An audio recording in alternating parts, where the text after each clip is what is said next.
Hello and welcome to Psychology Live. I'm Dr. Gail Majcher and with me is DiPaolo, limited licensed psychologist. And we're continuing to talk about anxiety today.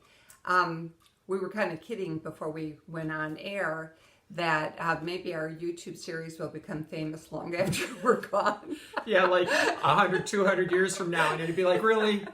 Because we don't want to be like Van Gogh and Monet, okay? They're all famous hundreds of years after they die. Meanwhile, you know, we will be wherever we are going, man, we could have got into that club for free.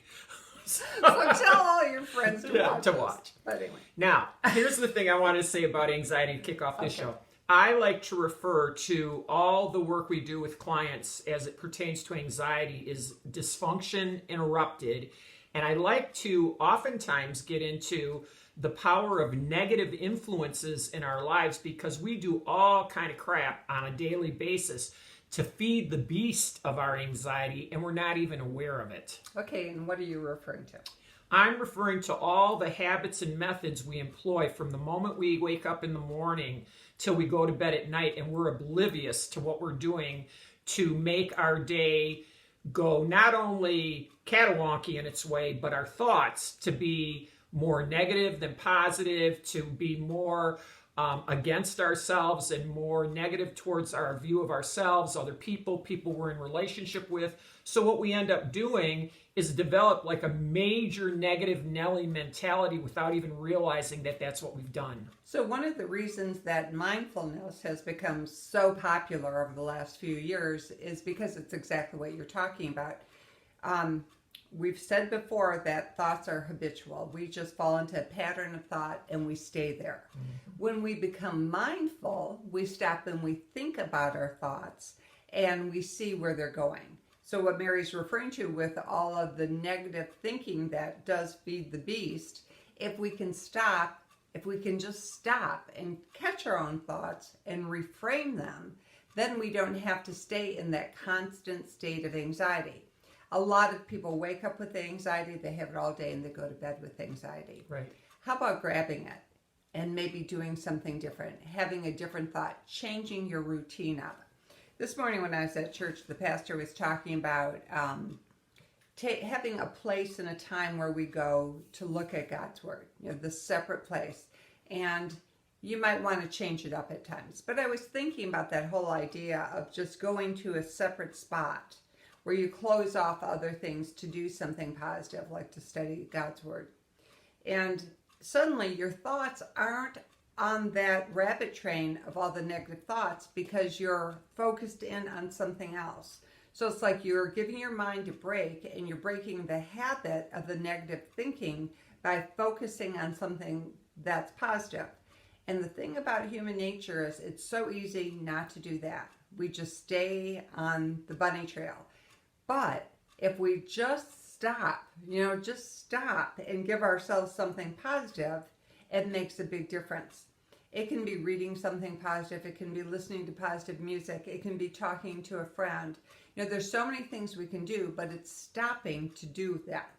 Even talking to a friend on the phone. Look how we've gotten away from phone calls. We text a lot, but we don't actually talk to people on the phone so much.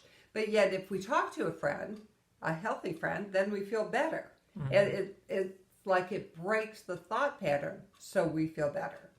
So we don't have to be stuck in that bunny trail of anxious thought. Right, and I just happened to write a blog post this morning for my blog about this subject, which, by the way, is yourweeklysession.blogspot.com. And on drgail.com, but go ahead. That's right.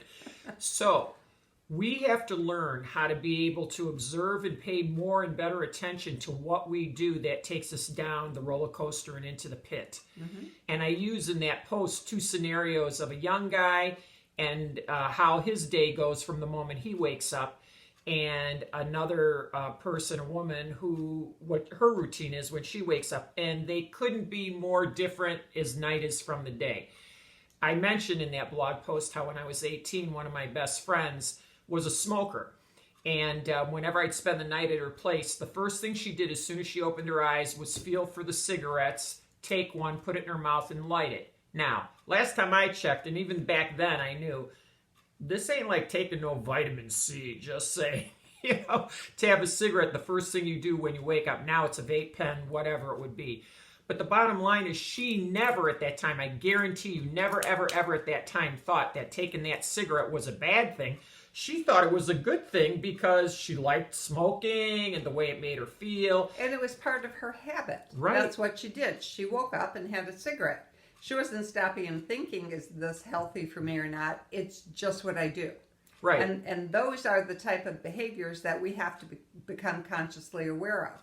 What are those things that we just do, but they don't really, they're not really healthy for us. Right. And as another example, you're in the shower, you're getting ready for work, and you start thinking about the employee or the coworker that you're going to be seeing in a matter of, a half hour. And you're thinking, I hope that so-and-so shows up on time today and doesn't just blow us off or never show up, because if he does that, then I'm going to have to and look at all the negative. See? I mean, you can just feel that. Look at all that negative that you are putting into yourself. Right. And it's all kind of wasted mental energy. Right. Because instead of just observing whatever goes down when you get there and then dealing with that in the moment of reality, that's the healthier thing to do. Okay, because to ruminate, and that's part of like how you can become obsessive compulsive. You ruminate, think, perseverate about, and then before you know it, this anxiety's got you by the throat. And the thing that you have created in your head, there's a good chance that it's not even going to happen. Right. So all that thought for what? And all that anxiety for what? A big fat zero.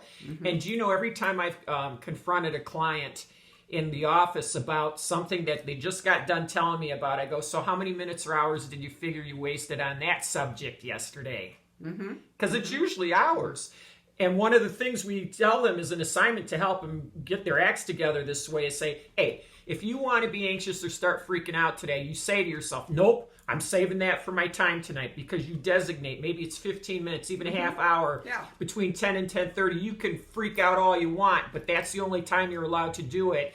And so you're at least taking random anxiety that comes to you during the day and say, nope, I've got to wait till 10 o'clock tonight and I'll do it then. Usually, and you know what's going to happen at 10 o'clock? You probably won't freak out. Right, because it's not as big a deal so many hours later, or you're sleeping, or if you do freak out about whatever, it's not what you thought you'd be freaking out about. That ruminating just doesn't work. It just doesn't. No. And a lot of people start ruminating as soon as they wake up, or ruminate in the middle of the night and don't sleep well, or like you said, in the shower.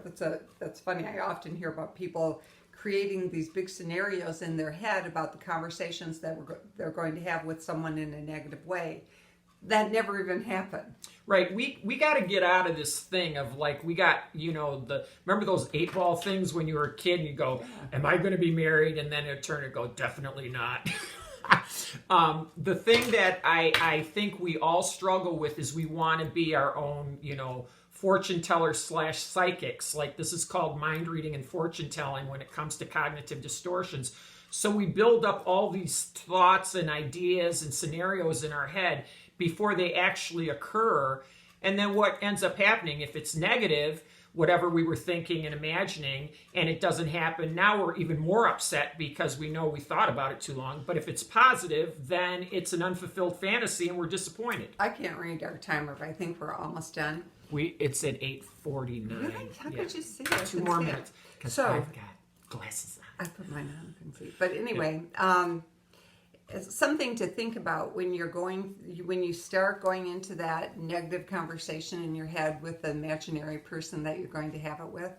See if you can reframe it into something positive.